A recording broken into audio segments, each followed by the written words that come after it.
আমরা হাল চাষ ছাড়া রসুন চাষ নিয়ে একটা কাজ শুরু করেছি। এই দেখেন আমরা এখানে রসুন দেখেন লাগিয়ে ফেলছি। এটা হচ্ছে আমাদের একটা ফুলকপি, মনে করেন এখানে আলু, পেঁয়াজ, রসুন সবই লাগানো হয়েছে সুন্দরভাবে। তারপরে আমাদের জায়গাটা এখানে খালি পড়ে রয়েছে এবং এটা মাটি বইসা গেছে। তো এখন আমরা এখানে কিছু ফুলকপির চারা লাগাই দিছিলাম, সেগুলো বড় হয়ে গেছে। তো ভাবলাম কি করা যায়, যেখানে জায়গাগুলো যেহেতু পড়েই রয়েছে, তো হাল চাষ ছাড়া এখানে একটু রসুন চাষ করা দেখা যায় হয় কিনা, এই বিষয়টা নিয়ে আমরা একটু কাজ করার চেষ্টা করতেছি।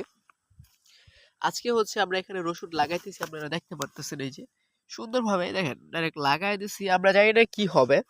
ফার্স্টলি এটা হচ্ছে আমাদের ফার্স্ট কাজের প্রথম দিক, যেখানে আমরা কি গাছ লাগাইতেছি। আজকে আমরা কি রসুন নিয়ে আসছি, দেশি রসুনগুলো। তো এই যে দেখেন আমরা কিভাবে লাগাইছি, সরাসরি হচ্ছে রসুন নিয়েছি, নিয়ে খালি এভাবে মাটিতে রেখে দিয়েছি। তো আপনারা চাইলে বিষয়টা শুধু দেখতেই পারেন, আপনাদেরকে বলবো না যে লাগান, কারণ বিষয়টা আসলে এক্স্যাক্টলি আমরা শিওর না হবে কিনা।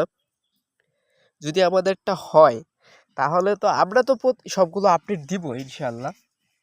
যদি আমাদেরটা হয় তাহলে আপনারা পরবর্তী সিজন থেকে মানে হাল চাষ ছাড়া রসুন লাগাইতে পারবেন ধান ক্ষেতের মধ্যে। যেখানে ধান কাটার পরে যে জায়গাটা পড়ে থাকে, ওইখানে যদি একটু নরম জায়গা থাকে তাহলে আপনারা লাগাইতে পারবেন। তো এইটাতে বিষয়টা ঠিক এরকম যে একটু ডাবায় দিলেই হলো, এটা পুরাপুরি তো মাটির নিচে যাইতেছে না বিষয়টা। তো আপনাদের সিম্পলি কিছুটা বাট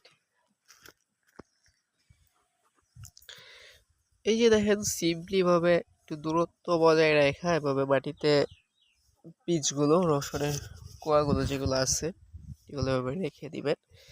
আমরা ঠিক জানি না এটা কিরকম হবে ফলন। পরবর্তী যে কাজটা হবে সেটা হচ্ছে গাছগুলো যদি জ্বালায়া যায়, বীজ থেকে চারা অঙ্কুরিত হওয়ার পরে আমরা এখানে ধানের যে ইয়াগুলো আছে, খড়, সেগুলো এনে ঘুরে দিব, যেন মাটির রস নষ্ট না হয় এবং মাটি উর্বরতা পায়। গাছকে হালকা পানি দিলেও কাজ হয়, কারণ রসুন কিন্তু পানির উপর অনেকটা ডিপেন্ডেন্ট। তো এই বিষয়টা আপনারা আমাদের আপডেটগুলো দেখেন, যেন পরবর্তী বছরে আপনারা চাষাবাদ করতে পারেন। এক্স্যাক্টলি আজকের ভিডিওটা হয়তো খুব বেশি কারো পছন্দ হবে না, কিন্তু পরবর্তীতে যখন এটার মানে বিষয়টা হচ্ছে কার্যকর হওয়ার, মানুষ পরিশ্রমটা দেখে না, মানুষ দেখে সফলতাটা।